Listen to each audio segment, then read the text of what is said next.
اسم معرفہ کی اقسام۔ اسم معرفہ کی 4 اقسام ہیں: اسم علم، اسم ضمیر، اسم موصول، اسم اشارہ۔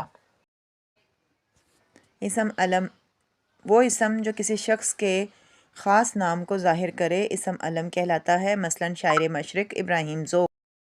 اسم علم کی اقسام۔ اسم علم کی 5 اقسام ہیں: لقب، تخلص، خطاب، کنیت، عرف۔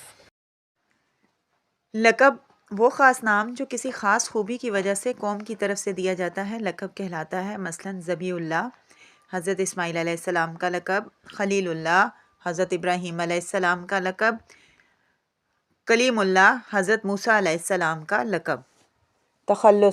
تخلص وہ مختصر نام ہے جو شعراء اپنے اشعار میں اصلی ناموں کے بجائے استعمال کرتے ہیں، مثلاً غالب مرزا اسد اللہ خان کا تخلص، حالی مولانا الطاف حسین کا تخلص، جوہر مولانا محمد علی کا تخلص۔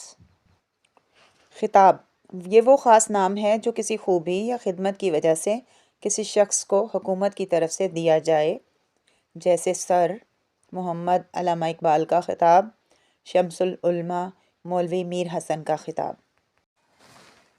کنیت وہ نام جو ماں باپ، بیٹے یا کسی اور تعلق کی وجہ سے پکارا جائے، جیسے حضرت عیسیٰ علیہ السلام اپنی والدہ مریم کی نسبت سے ابن مریم کہلائے۔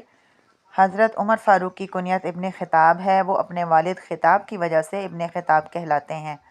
نبی اکرم صلی اللہ علیہ وسلم اپنے بیٹے قاسم کی نسبت سے ابو القاسم کہلائے۔